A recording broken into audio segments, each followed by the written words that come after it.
All right, what's up, everybody? Good morning. Welcome to the Around the Bases baseball show. I'm Chris Gonzalez, joined by the stat guy Dustin Reese. Still waking up this morning. My bad. How you doing this morning, Dustin? Man, Doing well, Chris. Yourself? I think I'm doing all right, but I just butchered the hell out of that. I'm doing all right. Sorry about yesterday, man. Sometimes with that medicine they have me on, I just sleep. Don't hear nothing. Well, that's good. Sometimes you need sleep, though. Uh, No, do got quite a bit going on in baseball. Got the Little League World Series going on. Started yesterday. Tell you what, that team from Hawaii, I think it's going to be pretty tough to beat. They pound the ball. I thought maybe it was just some of the competition at regionals, but they done it yesterday. First game of the World Series, winning by a 10-run rule. Yeah, and same thing with Curacao too. Curacao is one of those teams that's known to pound the ball, also. But yesterday they had a 2-0 pitcher's duel with Nicaragua. But the pitcher that they used yesterday, I can't remember his name, but he might be the best pitcher in the Little League World Series. So if they can use him, just let's just say they use him 3 times, that's going to be a tough team to beat too. Yeah, and Curacao and even Hawaii does it a lot too. They'll only pitchers the 20, 21 pitches and keep switching them out so they can have their pitchers available for almost every game. Yeah, A lot of teams don't have that ability, not at the little league level anyway. not at all. I'm excited today because the Indiana team plays here this afternoon at 3. Ooh, that was loud. Take care of that. Forgot to turn my sound down. Yeah, they play at 3, so I think that's going to be a good game. That the Hagerstown, Indiana team, watching them at regionals, I think they'll do decent at the World Series. Yeah, they should do. They should do fairly decent. I mean, I can't remember the last time a team from Indiana actually got through the double elimination round. It's been a minute. I can say that much. It's been a minute because usually it's the teams from Michigan and Ohio that typically come out of that region that Indiana's in, and those are usually the teams that make a run. So to see a team from Indiana get there, it's nice to have one of those kind of fresh faces out there. And if they can make kind of a nice run, it's also going to be one of those stories, like one of the kind of feel good stories of the summer, I think, especially for a town as small as that is. Yeah, I think it's been at least I want to say at least maybe 5 years since I think the last team we had make it was Newcastle, Indiana, and I think that was like maybe 4 or 5 years ago. Might have been a little bit longer than that. But yeah, Hagerstown's even a smaller town than what Newcastle is. So uh, but Hagerstown's always had some good baseball and good. They have good girls softball leagues there as well. 'Cause, when I coached little league, we used to go over there and play quite a bit, especially when I coached the girls softball. We used to go to Hagerstown a lot because back then that they were kind of known for their softball. But Yeah, if you look at the team from Indiana too, I mean they beat Michigan 6-2 in regionals. They beat Kentucky 3-1 in regionals. They beat Ohio, or they beat Kentucky then again 4-3 for the regional championship. So it's not like they weren't facing high quality teams. in that Kentucky game in the championship, I thought the umpires was going to help Kentucky win that game. Yeah, There was a foul ball they called fair in that game. It seemed like every call was going to Kentucky in that game, but they were still able to pull it off in extra innings. exactly. And I think if it's going to be the way that I see it, I think Indiana's going to go with they have to go with their ace today, Heath Johnson. He Yeah, had 9 strikeouts in the regional championship game that game. He's kind of been their go-to workhorse throughout regionals and throughout the summer. So if they want to kind of have any chance of getting out of that double elimination round, they got to go with Heath Johnson today, and then go with kind of Jacob Troutwine or Nolan Cheeseman then as for game two. yeah, I agree. They'll have to go with Johnson today, and it's big to get off to a good start, especially with that double elimination because you get put down in that losers bracket, you got a long way to go to try to get back and up there with the winners.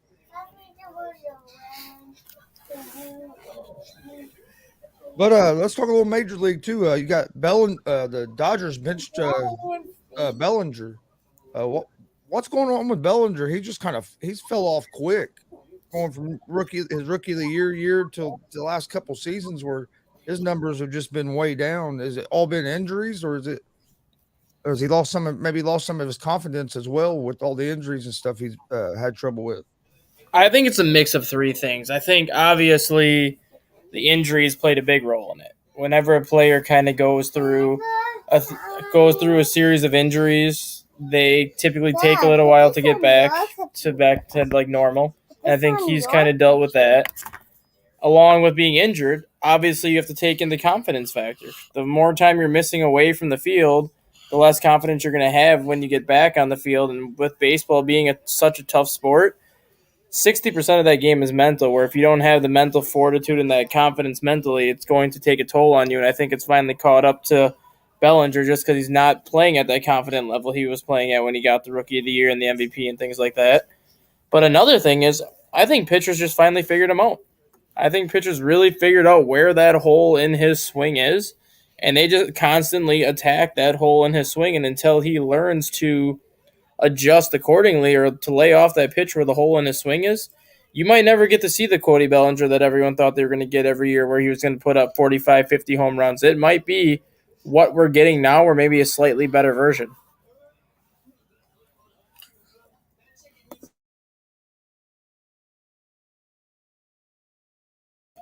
You're muted, Chris.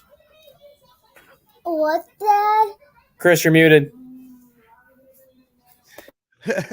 But no, if they're pitching in your weak spot and you're not making that adjustment, it don't take long to lose that confidence. And in baseball, that's one of the hardest things to get back is your confidence, because the game is it's a game of failure. So, how long do you think the Dodgers will give him before they decide to maybe move on from him?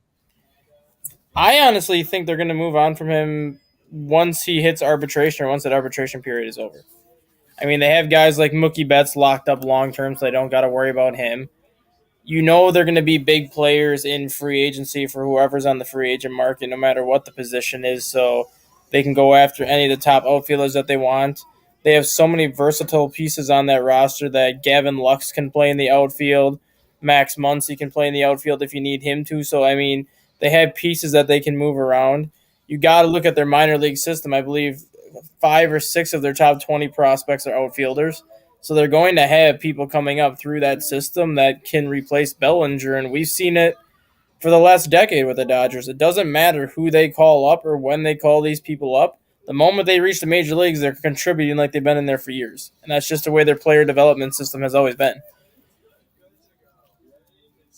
Yeah. Frankie said, "Wow, we won last night. What a shocker! It was a shocker because it took a walk-off grand slam to win the game. Uh, Yankees won last night, but they're still were struggling. Jonathan Mathis said it's Bellinger's swing. Then he said it's his impatience, his lack of discipline. Damn. Well, the thing with Bellinger, too, and like I understand what Jonathan's saying by his lack of patience, but if you go back to the year that he won the MVP, when he swung at the first pitch, he had a 467 average. So when he was on, you didn't want him to be patient because chances are that first pitch that he swung at, he was going to do damage on it. And I know like baseball players nowadays, they want to work the count, they want to be as patient as possible. But some hitters are not cut out to be patient because the longer they're standing in the batter's box, the better chance that pitcher has to find the hitter's weakness. A guy like Bellinger, for him to be at his best, I don't think he can be patient. I think he needs to be aggressive, and if he gets that first pitch that he likes, he needs to swing at that, even if he misses it and fouls it off. He's got to get more of that aggressive mentality back so he can start going after more of those first pitches. Is it low and in? Is that the pitch that gives him the most trouble? Anything inside. If you look Anything at his inside. swing, he's got one of the weirdest uppercut swings that I've ever seen. It's like obviously lefties typically have that uppercut swing, but he has more like a golf swing than anything. So anything on the inside portion of the plate, he's not going to get to. Yeah, I agree with you. I could see the Dodgers moving on from him because Dodgers they don't give you very long once you start going the other direction. And like you said, they got a good farm system usually where they can bring them guys in and they contribute. Uh, what do you think about Castro getting suspended one game for having a cell phone in his pocket? I mean, I I was surprised he didn't get suspended. I thought he'd get maybe a little bit longer suspension because I know you're not even supposed to have your phones in the dugout or anything. see that's kind of where I'm on the fence about it, given what happened with the whole Houston Astros sign stealing thing, and then you hear other teams like stealing signs using videos. I'm surprised he didn't get longer because of that, knowing that you can take videos with your cell phone. But at the same time, it's something that's never happened before, and it's an incident that nobody's ever seen happen before. So I don't think anyone really knew how to handle the situation. Like I don't Yeah, think anyone knew if they had to suspend him or not. I don't think anyone knew what was going to happen, but because of the whole videos and the dugout and things like that, they're like, well, we have no choice but to suspend him, but I'm not going to suspend him 5 games because it's something that never usually happens. I've been watching baseball for years and years, and I've never seen it happen before. He slid, and I was like, "There's his phone." And the guy was like so nonchalant about it. Frankie said, "Good thing they have Gallo, right?"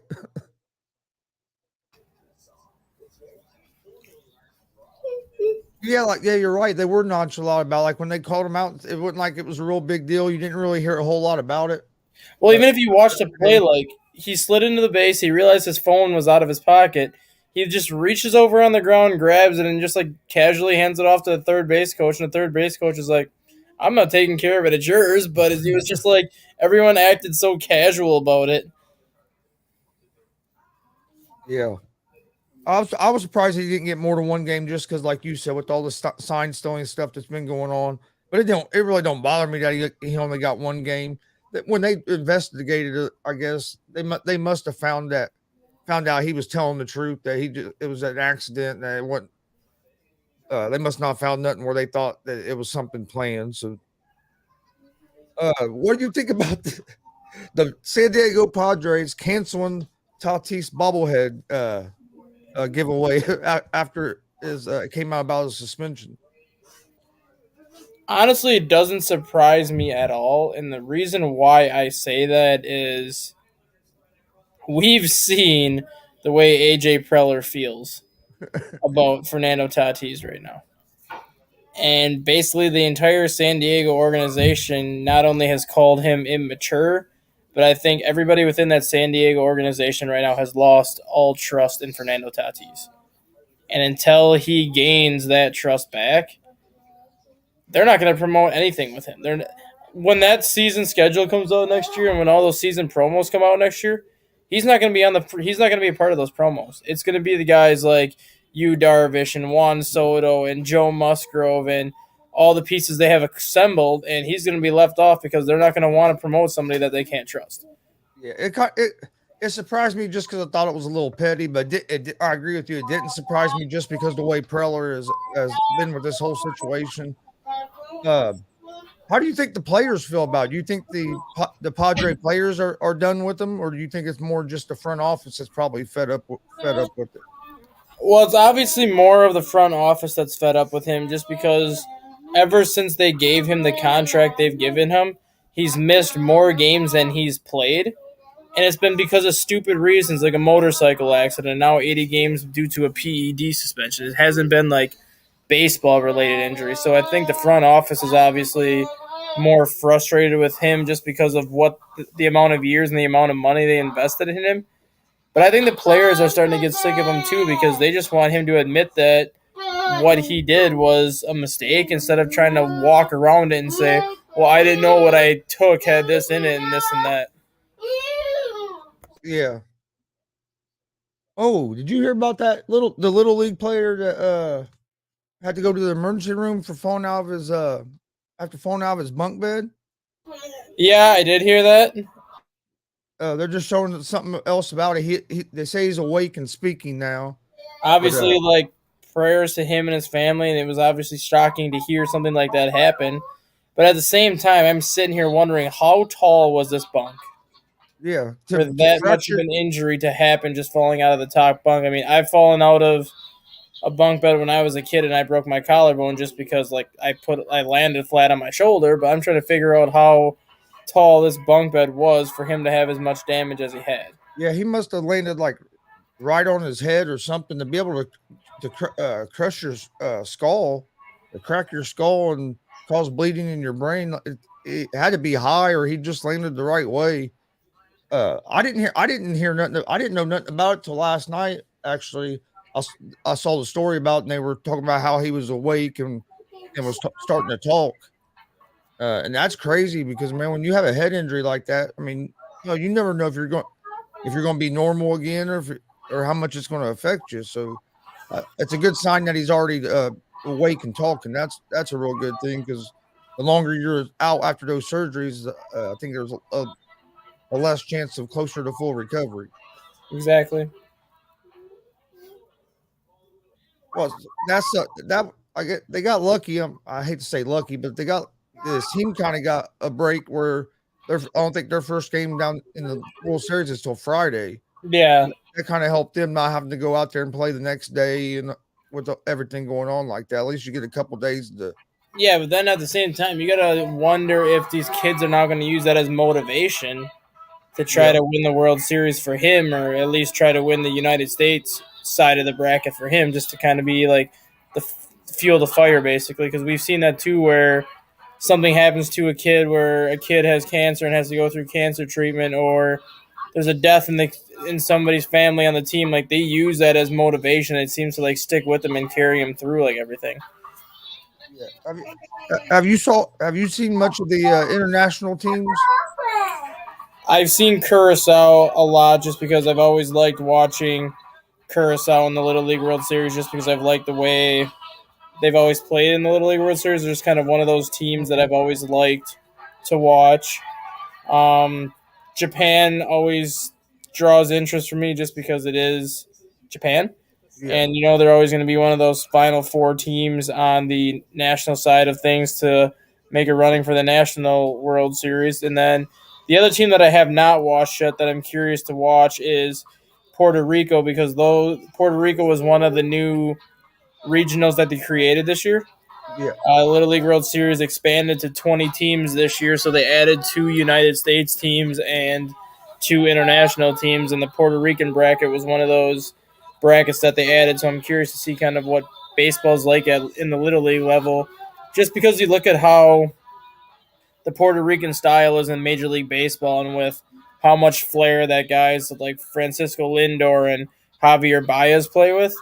I want to see if that same flair translates down to the Little League level.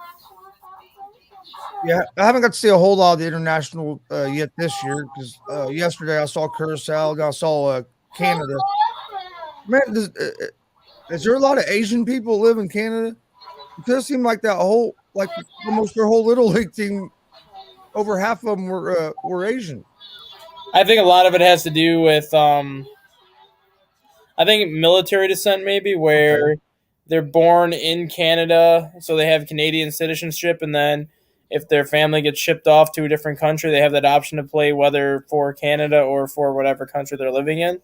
Because the same thing with Curacao, too. Curacao has people from the United States on their team. They have people from Africa on their team, people from Europe, like all over the place. But it's just that they have that dual citizenship and they choose to play in Curacao over some of the other nations they could play for. Yeah, because like Canada team came on and it's like, damn, like every other player is Asian. I was like, I didn't know there was that many Asians in Canada. I mean, just when you think of Canada, I mean, I just don't think of them having a lot of Asian players, but they didn't look bad yesterday.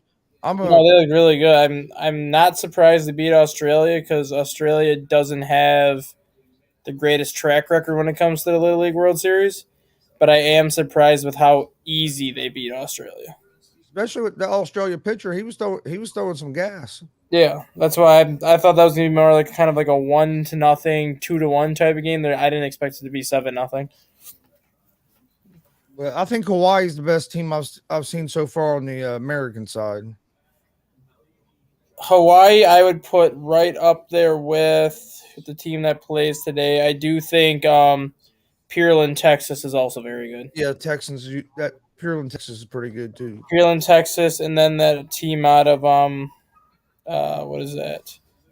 Is it New Hampshire, like or New York, Massa, whatever it is, Yeah, Massapequa. I think they're a pretty solid team also. it's kind of crazy to me that the Little League World Series has been at that one spot for all these years. The way everything moves around and stuff, I'm surprised that they've been able to stay at the same site uh, for what was like 75 to 100 years or something. They've been at that same spot. Yeah, it's it's such a great venue. That is something that I haven't done yet that I want to do, me, and I me just don't too. want it. I don't want it ever to move just because of the history that's behind it. And I Yes. was fortunate enough to live where the Division 3 College World Series was being played for like 20 years. Like I lived 10 minutes from where they always had that, and now they moved that away from Wisconsin and put it in Cedar Rapids, Iowa now, and that's just such a big hit for the economy around me just because of that 1 week when the College World Series was here. They did so well, and not having it during that week now, it's not the same. So if you Yeah. moved the Little League World Series out of Williamsport, just the amount of money that the economy would lose by not having it there for those 2 weeks would just cripple that economy over there. Yeah. And like you said, the history, it wouldn't be the same anywhere else. Um, at least I don't think it would. I mean, it would still be popular. I just don't think it would have the same feel to it if it wasn't in Williamsport. I think it would have the same feel to it. It just wouldn't. I'm not gonna say it wouldn't mean the same just because obviously the Little League World Series is the Little League World Series and everybody wants to be there. But it's just not gonna have that same feel watching it on TV. Yeah. In person, it might just because you're there watching your kids, you're there watching like your town and your community, and it's still the same event, even if the history is not the same. But watching it on TV is, I think, when you would feel it differently, just because you're used to the backdrop of Williamsport, you're used to the hills in the background, you're used to just the way the stadium's designed, where everybody's sitting on those hills and they're sliding down on cardboard boxes down that grass hill in the outfield. Where if you changed venues and you didn't have that, it wouldn't feel the same watching it on TV. No, that's one event I haven't made it to. I want to go to too is the World Series. I've been to some of the regional games because the Great Lakes Regional and the Midwest Regionals they're right in Indianapolis, so that's not too far. So I went to that. I went to that some, but I would love to go to Williamsport at least one time and just check out the atmosphere because I think it'd be pretty awesome. Yeah, it would be awesome. That is something that I want to do at some point. Don't know when that's going to happen, but it's just one of those events that I think every baseball fan has to put on their bucket list just to at least attempt to get to. Starting to get some injuries pile up on some of the top teams here in the Major League Baseball. The Mets are having some injuries pile up with losing Carrasco, and then now Walker um, might be out some time for the Mets, and then of course you've had the Yankees have been having some problems. Uh, do you think the Mets and the Yankees will be able to overcome some of these injuries they're having, and be able to make a deep run in the playoffs? I think the Yankees will, especially just because they got off to such a hot start the first half of the year that they really never had to face any adversity, and now they're finally facing a lot of adversity that people didn't expect them to face. And granted, it hasn't been very well for them the past month or so, but that win last night I think is going to do a lot for them going forward, and I think it might be that win to kind of get them back on track playing it the way they were. The Mets, I'm not too sure if they can overcome a large amount of injuries. Obviously, they got by without having Jacob DeGrom the first half of the year, but take that away, they've been primarily healthy all season long, and that's why they've been as good as they have been. Now you have the Atlanta Braves, who are very quietly running them down in that division, and nobody's talking about them, and the Braves are a healthier team. And the Braves have that playoff experience from winning the World Series last year. They have the playoff experience from the year before where even if they don't catch the Mets, if they're the healthier team than the Mets, you have to like the Braves' chances better than the Mets to make a deep playoff run. Yeah, I agreed. And the Braves were on an 8 game win streak until they lost last night to the Mets, and they nearly came back and won that game last night against the Mets. And the scary part with the Braves right now, too, that nobody's really talking about is Ronald Acuna Jr. is far from the Ronald Acuna Jr. that people are accustomed to seeing. Yes. Granted, he is coming off of a torn ACL, and it does sometimes take a little while longer to bounce back. But his timing is off at the plate, and that has nothing to do with a torn ACL. That just has to do with some mechanical issue that he hasn't figured out. And then all of a sudden you get to the playoffs. If Ronald Acuna Jr. figures it out before the playoffs start, Atlanta's got to be considered the favorite in the National League at that point, just because they're playing as well as they're playing right now without their best player even giving them anything close to what he's accustomed to giving them. Yeah, and that is crazy because last year they were able to win the World Series without him, and then this year they're going on this run, and he's not been the same. It just shows you how good they could be if he gets healthy and gets his mechanics going back like he was. That's even going to make that Braves team even more dangerous. Mm-hmm. And he could, and who knows? Like you said, it takes some time to come back from that injury. He could get hot. He could get hot going into the playoffs. Exactly, and a hot Ronald Acuna Jr. is a very, very dangerous player. How's it going, Mike Hughes? Thanks for joining us. Saw Mike doing his thing last night there at the WNBA playoffs, covering the Chicago Sky, who got upset first game of the playoffs last night. But here's something I'm interested in. Does Major League Baseball have an umpire problem? I saw some calls the other night. They actually cost the Angels 5 runs in the ninth inning. What did it see? It'd been Tuesday night. I don't know if you've seen the game, but guy threw strike 3 right down basically almost right down the middle, covered over half the plate. The ball did. The umpire called it a ball, and then the Angels give up 5 runs that inning after that. Now that'd have been the third out. Mm-hmm. But you're starting. It seems like we're starting to see more missed calls, and even sometimes they're not even getting them right when they come back from replay. You think they have Major League has a problem and they need to change something with your umpiring? Major League Baseball does have a significant umpiring problem, and there's really no easy way to fix it because you look at how old some of these umpires are, like Angel Hernandez and Jerry West, and a lot of these umpires that have been umpiring for 30, 40 years. At some point, you have to move on and hire younger umpires. At some point, you have to figure something out because you can't keep having the missed calls that you're having. You just can't because it's going to. I hate to say it because I never like to blame a loss on umpires or officials, but you're going to have it like in the World Series or in a very intense playoff game where a missed call by an umpire could significantly cost a team a World Series appearance. Just depending on the situation and how it goes, where a 3-1 count all of a sudden goes to a 2-2 count, and all of a sudden the inning's over as opposed to maybe a base hit or a walk. Like, calls like that need to be fixed, and when a missed call is made, the umpire needs to be held accountable for it. You have these umpires now that have the microphones where where fans can hear what they're discussing during instant replay. Like, they need to have somebody up in the press box or somebody sitting in the dugout or something with the strike zone box on like a computer screen where when that pitch comes, all they have to do is tell the umpire if it's in the box and the umpire goes strike.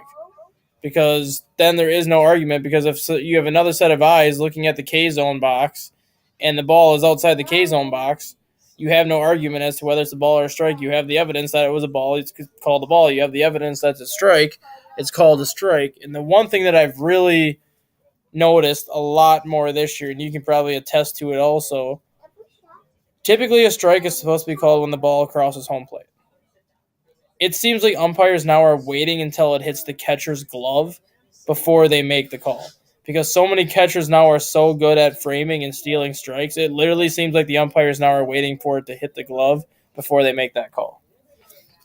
No, I agree that you're seeing that more, and I don't know, you're seeing more inconsistency. I don't care if you're an umpire and you give a little bit off the edge of the plate. Okay, that's fine, but call the same both ways. You have to be consistent with your strike zone, and you see a lot of these umpires, their strike zones will change from inning to inning.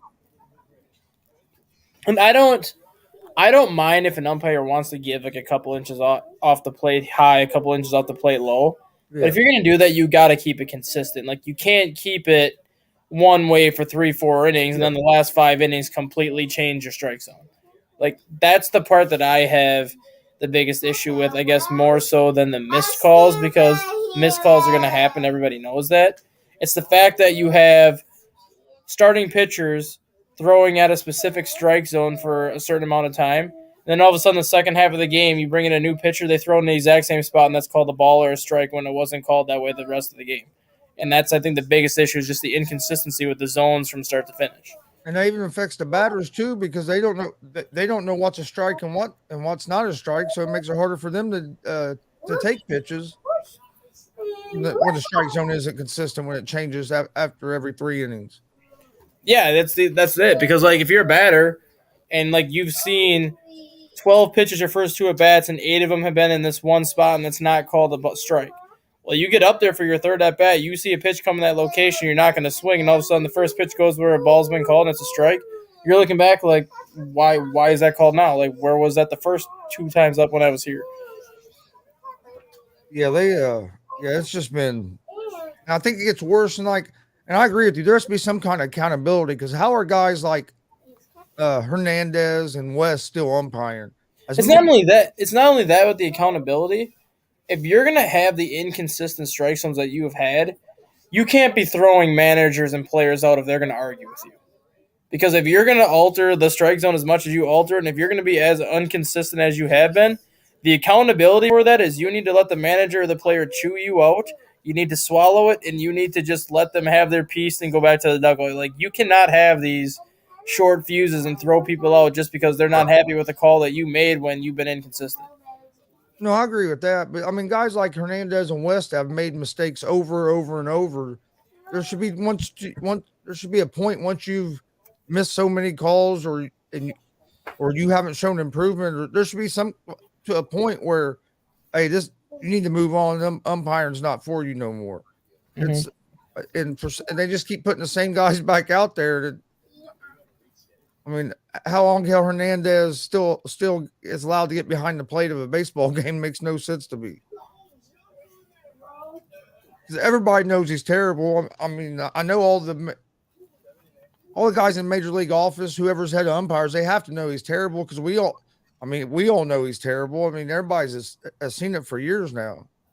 Or they got to come up with a new system where you have like these rotating crews, obviously throughout a series. But if they need to come up with a system where, because there's going to be 15 games going on a day with 30 teams, where you literally have 15 home plate umpires that call the entire series behind home plate. That way the strike zone does not change. Everybody knows what the strike zone is from start to finish in game 1 to game 3 of that series. Then you start the next series. You have that same home plate umpire behind home plate that whole series. That way the strike zone is consistent from both sides, start to finish. So basically, just rotate the umpires by a series instead of by game. Yep. Because I think that's another big thing that I've heard, especially on the minor league level, because the minor leagues, AAA has, I think, 4 umpires, AA has 3, and then single A and low A have 1 or have the 2 umpires. That's been the biggest issue that a lot of people have when it's not necessarily the missed calls that they have, because every pitcher knows there's going to be missed calls. It's the inconsistency from one umpire to another umpire in that same series, where like every umpire might call the game consistent in terms of what their strike zone is, but that is still inconsistent from the guy before you or the guy after you. So every game, a hitter doesn't really know what the strike zone is, vice versa for a pitcher. Where if you use that same umpire for all 4 games of a series, everybody knows what the strike zone is from both sides, and they don't have to worry about adjusting accordingly. And then the next series, you throw somebody in game 1, they stay behind the plate the whole entire series, and everybody knows what to expect. And it don't just happen at the major league level either. I mean, you see it in Little League Baseball. I know these umpires are volunteers, but you see guys get behind the plate that aren't consistent. And some of them will give 2 foot on the outside, and some of them don't. And I saw one yesterday. He wasn't giving nothing on the outside. So you get some of them that are inconsistent that way as well. But it shouldn't be happening in Major League as much as it does, though. No. I understand it happening in Little League some, because that, like I said, it's mostly volunteers, and you don't know how much I mean, you're hoping these guys are big baseball fans. Most of them are probably are if they're volunteering their time at that level. But when you get to major league, hey, they should all know the rules, and you should have a consistent strike zone by the time you get to the major league level as an umpire. Because I mean, because you go through the minor league system. So I mean, because if I remember correctly, they move up umpires from the minor leagues up to the Major League Baseball, kind of like players, except with the umpires, it can take a lot longer because, like you said, a lot of these guys umpire to they're 80, 85 years old. It seems like. Yeah, exactly. I think I think once you get to a certain age, you shouldn't be allowed to umpire either. Well, I think too, like depending on the severity of the missed call, I think should carry merits too. And I know you will remember this because I remember this more than anything. If you go back to 2010 when Andres Galarraga, the pitcher, was going for that perfect game for the Detroit Tigers, and he got the guy out at first base, wasn't even close, Yep. and the first base umpire called him safe. And there wasn't even any way that you could have called him safe. Like things like that, I think should be called like for instant suspension or some sort of massive fine for an umpire because you miss a call that blatant. There, there's more. There's got to be something that can be done, especially when a pitcher's going for a complete game. And at that time, it wasn't unreviewable for some reason or Yeah, it was something. unreviewable because instant replay wasn't around back in 2010 yet. I don't think Yeah. instant replay became a thing until like 2012 or 2013. But if I remember correctly, that's the main reason why they brought instant replay into the equation was because of plays like that. Yeah, I remember that play. I think anybody that's a baseball fan, I think remembers that because it was crazy. Even if still only of the three perfect games, or well, instead of not having a perfect game since what about 20 years ago, would have had one about 10 years ago or so. Yeah, because Galarraga was like a 500 pitcher at best, maybe even an under 500 pitcher for his entire career, and that was basically the only chance he was ever going to get at a perfect game. And he had a perfect game literally stolen from him because the umpire can't see a foot on first base. Yeah, I remember that. That's one of the things I wouldn't have thought off right top of my head. But as soon as you mentioned it, I was like, "Yep."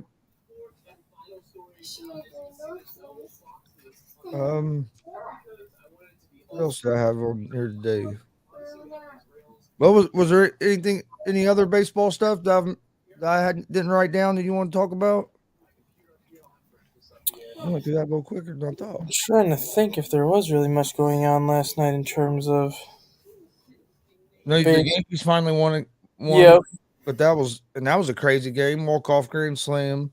Braves lost last night.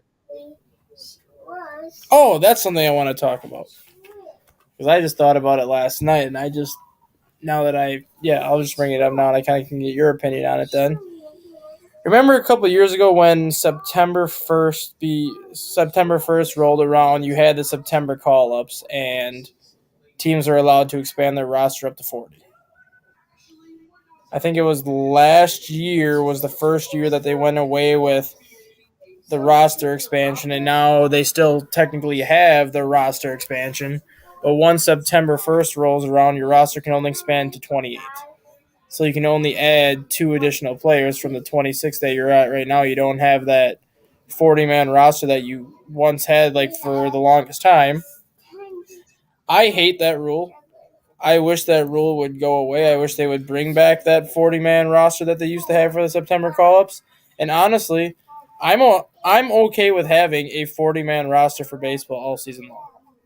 If you don't want to fill it with 40 players, you don't have to. But if you want to fill it with 40, why is it that big of a deal? Because you look at bullpens anyways and how much bullpens are used nowadays and how many like relief pitchers are optioned between AAA and Major League Baseball throughout the year because they're being worked so much. Why not give player teams extra arms so you don't have to go through that problem? Or even at the very worst, take it from a 26-man roster that you have right now and just make it an even 30-man roster. And keep a 30-man roster throughout the whole season just because injuries are going to happen, pitchers are going to get tired, but instead of the constant AAA demotion promotion shuffling that teams go through, Just give teams the extra arms and the extra pieces so they don't have to go through that. I loved having that 40-man roster in September because it gave fans a chance to see all these top prospects and all these prospects that they're going to see in the future. But now with only 2 additional roster spots to be had after September 1st, fans aren't going to have the opportunity to see some of these players. And I think it just kind of sucks for the fans, especially when you have a team like the Cincinnati Reds or the Chicago Cubs that really have nothing to play for but pride at this point. They look forward to those September call-ups in September because that's usually when you get to see the top prospects for a month of the year to kind of see what they get to do. Yeah, I never understood that either. What was the reasoning by taking that away? I know COVID obviously was part of it for 2020, obviously, in 2021 because they came up with those taxi squad rosters where they still had like your 26 players for your game day roster, but then they had like 5 or 6 additional players that traveled with the team, but they weren't on the active roster. They were called the taxi squad players, where if somebody would get COVID or something, then they would just grab one of those 6 players that traveled with the team and switched them over. But I thought that was only supposed to be a 1 year thing. I didn't know that was a permanent thing where the 40-man September call-up rosters were going away, and I just think it sucks for the fans because you being a Reds fan, me being a Cubs fan, I want to see my top prospects come to Chicago in September just because the season sucked for me for 5 months. Give me something to get excited about heading into next year for that final month of the season. Yeah, not only does it suck for the fans, also sucks for them players that could get called up and maybe get a little bit of major league Yeah, experience. because minor league season ends 2 weeks before the major league season ends. So why not just, if you have a good minor league player, why not give them the extra 14, 15 games in the majors after their minor league season's over just to give them that experience? Now they're not going to have that because you can only add 2 additional players. Yeah, I don't understand. I didn't understand them changing it either because it's not like it gives you anybody a big competitive advantage. It's just you have extra players there, and it's the same for it'd be the same for everybody. Yeah. So no, I agree. I think I'd be fine, like you said, with having the 40-man rosters all the time. I know it gets watered down sometimes because it starts looking like a spring training roster at some points, but I mean, even at a 40-man roster, you're not going to play everybody every single game. It might look like a spring training roster in the dugout just because you're going to have so many players, but typically you go through what, 12, maybe 13 players in the game, anyways? So you have 40 men on your roster. You might only see a couple of these players once a week, but it still gives those teams the flexibility so they don't have to recycle players through the minors as often as they do. Yeah, no, I agree. And like I say, plus give some of these minor league players more some valuable experience, and it gives your team a chance if they get up there and play a little bit to see you see what you have too. You know, what I mean, you get a chance to see these young players in action at that level, and not just in minor league. Don't get me wrong, minor league baseball it's good baseball, but it's still a difference when you go from AAA to up to the majors. And it'd be nice to see some of them guys late in the season get some time just to get a little bit of experience, Yeah. and it helps the team see what they have. Mm-hmm. Yeah, that don't make no. It doesn't make much sense. I don't I haven't understood that. And I really don't like this rule, which I don't think they're doing it for the playoffs, where they put the runner at second base for extra innings. They're not doing that in the playoffs, though, are they? I don't know if they are or not, but I'm actually one of the minority people that kind of like that rule. And I like it just because it exposes baseball for what it is and shows you how piss poor teams have gotten at basic fundamentals. Moving guys over, whether it's by bunting or whether it's by just hitting a ground ball to the right side of the diamond to get that base runner to go from second to third, where all it takes is a fly ball to bring him in. But it's also in extra innings, especially, it is a strategic ploy. And the reason why I say that is if you're the pitching team in the top of the 10th inning and you have that leadoff guy on second base, you have an option to either A, pitch to the next hitter and take your chances, or B, intentionally walk the next hitter to set up a double play and then the in-and fly ball. It brings a lot more strategy into the equation to see how managers think and see how they want to actually pitch to that next hitter. That's kind of the reason why I like it, just because yes, it does expose Major League Baseball for how bad they have gotten at the fundamental side of things, but you also see how managers think a little bit more too because of the strategy that goes into it with play with it. Yeah, and if you're that first team bat and you want to play to score 2 runs, where if you're the other team, you only need you only need 1 run unless they do score 2 runs. But what I don't have a problem with putting a runner on base, but I think they should put the runner on first base. I just think you're giving the offense a pretty big advantage by already having the runner in scoring position. I agree to I don't know how I say this. I had a weird scenario, but I don't think it would ever happen. My thought was if you go into extra innings, play inning 10 and 11 as normal. No runner on base, just play it as normal. If you get to that 12th inning, play the 12th inning with the runner on first to start the inning. Play the 13th inning with the runner on first to start the inning. And then if you get to the 14th inning or beyond, that's when you can put the guy on second base. See, I'd be all right with that. I just think going from no runner on to runner on second, you're giving the offense a little bit bigger advantage. Yeah. Already having the runner in scoring position, where if you put them on first, it still has a double play chance for the defense, so it's not as big of as an advantage. Yeah. But before we do get out of here, tell everybody about what you were telling me about last night. Your big project you have coming up. So, my old professor that I had when I was in college now works for a stadium publication company that basically travels the country to go to every professional, every college stadium in the country, and they basically write a review on the stadiums based on the atmosphere, food prices, parking, product, all that kinds of stuff. And he asked me to tag along with him for next year, and we're going to kind of do the Midwest tour. So anything in Minnesota, Michigan, Wisconsin, Illinois, Indiana, and Iowa, we're going to cover all the college and professional stadiums in that area in starting in January and basically going from January through November or December of 2023. We're going to go to the stadiums, go to games, get the environment, then just kind of do reviews on each stadium just to kind of give fans an idea of what to expect when they go to games. So gives them more of a better opportunity to pick and choose what stadiums they want to go to. If there's certain stadiums that are on their bucket list that they want to go to watch their favorite team play, it gives them more inside information on that stadium so they don't waste the trip if it's not worth going to, and then they can actually plan ahead and go to places like that if they want to do it. So is it going to be going like the different stadiums for different sports, or Yes, it'll be every sport. So every college basketball arena, college football arena in those states, all the professional stadiums in those states. It'll just be kind of if we're in Wisconsin, we'll most likely go to Lambeau Field in September just because that's when football goes on. We can do Miller Park in September because baseball is still going on at that point.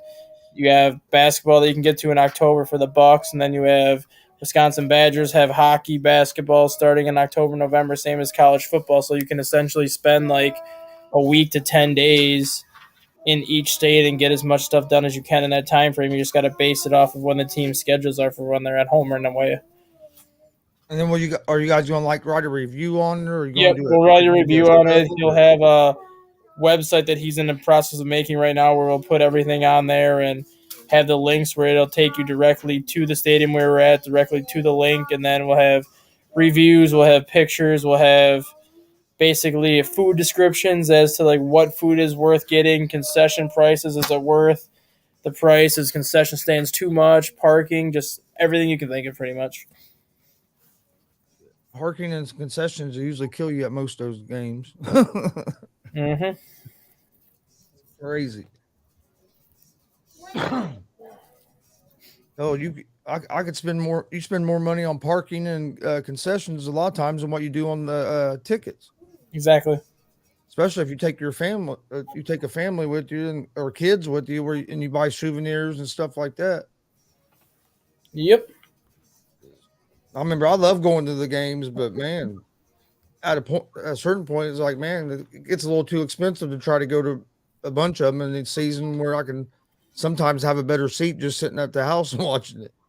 Even though I love the atmosphere of going to the games.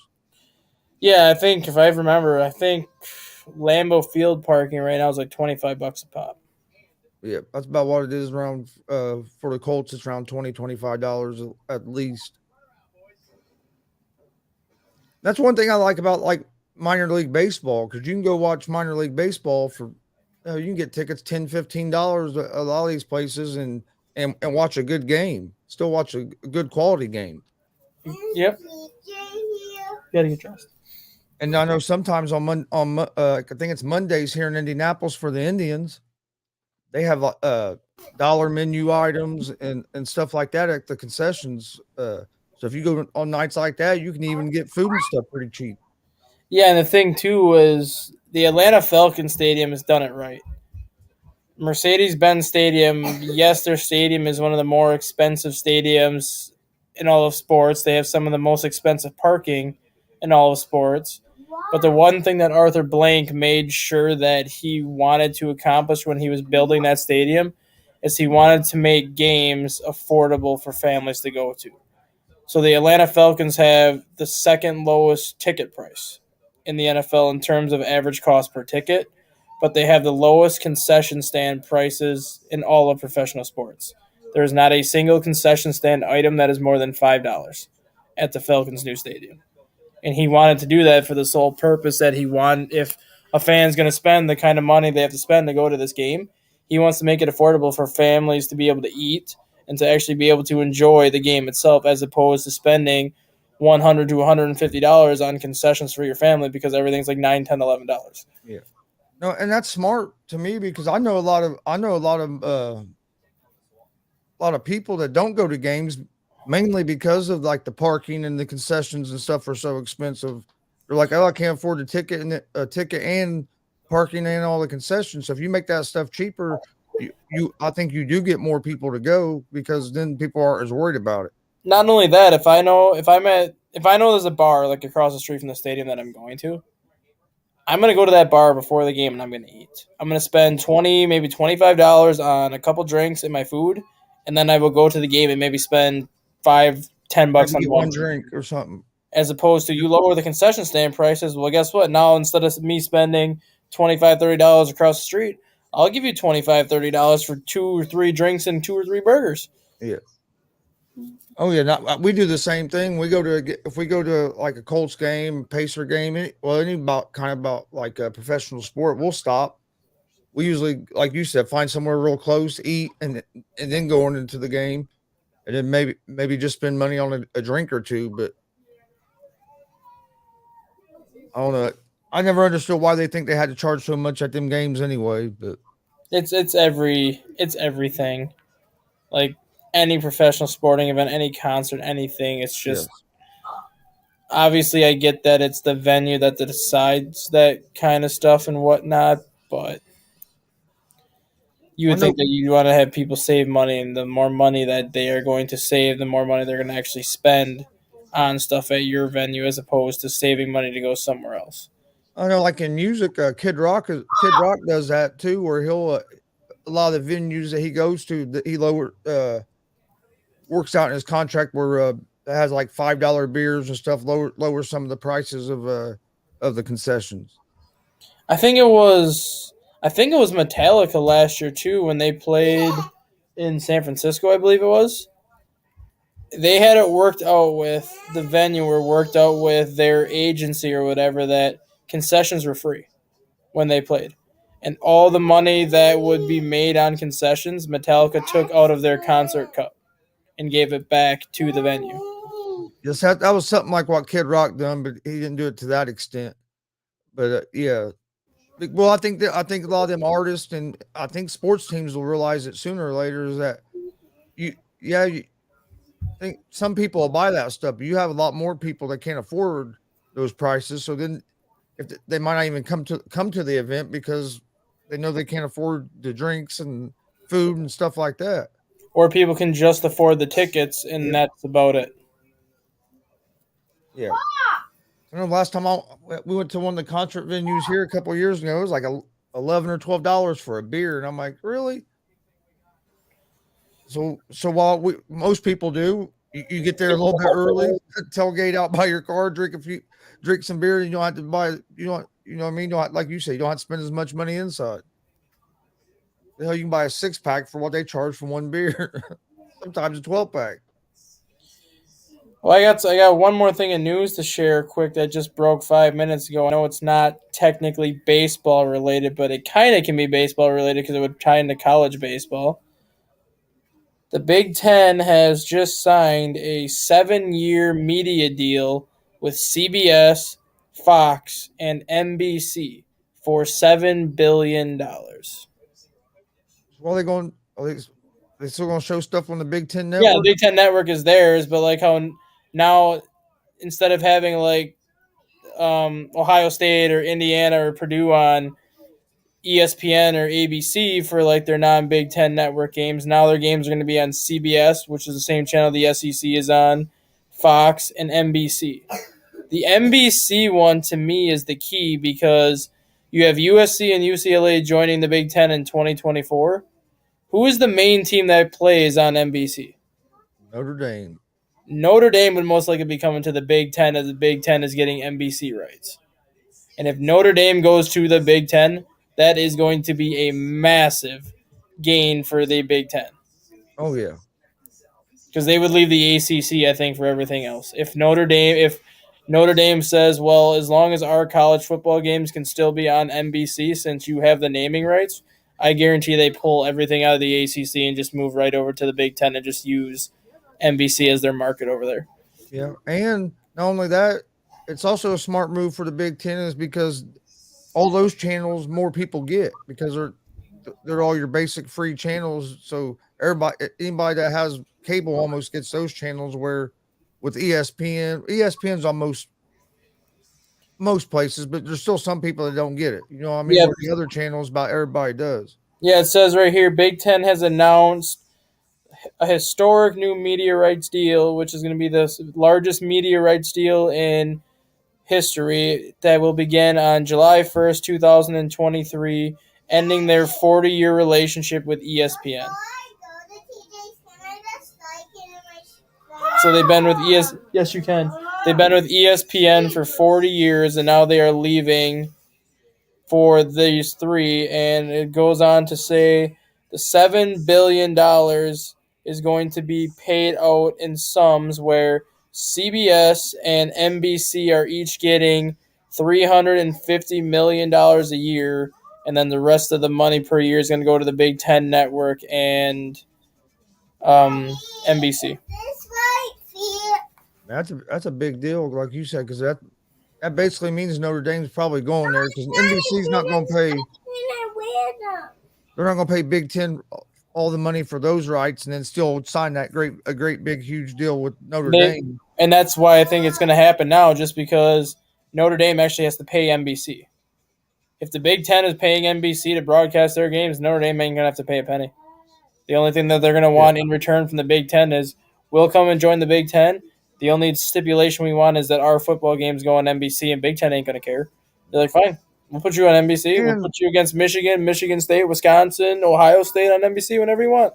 And Notre Dame need to be in a conference anyway in football. Yep. And they already showed that they can be in a conference when they won the ACC in 2020. Yeah. Yeah, that is a big deal. It'll be interesting to see how all that works out. I wonder how long it'll be before Notre Dame something comes out about Notre Dame going to the Big Ten. I would say probably 2024, 2025, kind of in that same time frame as USC and UCLA.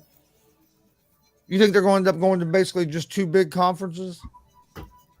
No, I think they're just going to do away with conferences in general. I think they're just going to do a full blown 135 team landscape where they just let all these teams schedule whoever they want to schedule, and you just take this 4, 6, 8 best teams at the end of the year, whatever the college playoff format looks like at that point, and you stick those 8 teams in the tournament. Because then you have no debate on who the best team is. Because if everybody's allowed to schedule any single game they want to schedule, that's when you can use strength of schedule as kind of the deciding factor. Because if you're going to have a team like Alabama schedule all these East Carolinas or South Carolina State or all these bottom feeders throughout the year just to get their 13, 14 wins. But then you turn around and have a team like Notre Dame scheduling USC, Michigan, Michigan State, Boston College, and like a much harder schedule. And they go with the same record as Alabama, and Notre Dame would get the nod over Alabama because of strength of schedule. They actually took the whole 130 team format and started picking out like worthy opponents as opposed to other teams that might take the easy way out on it. Yeah, no, that makes sense.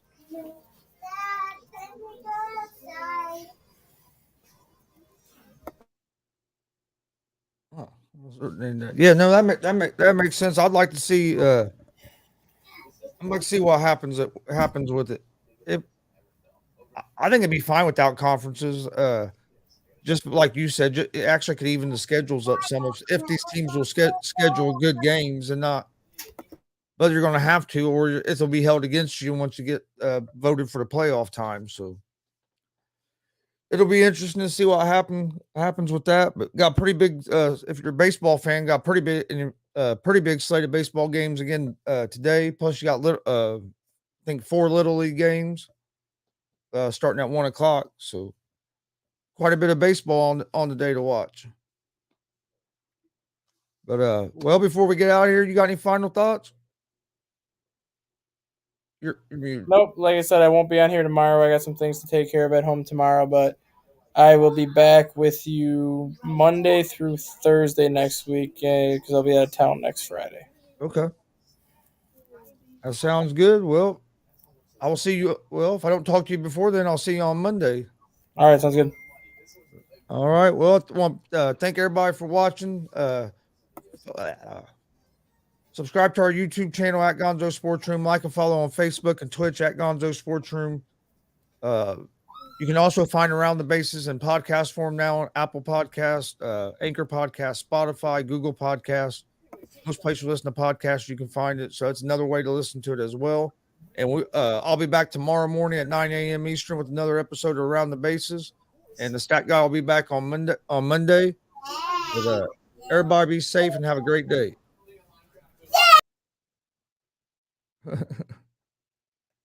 Find the right button.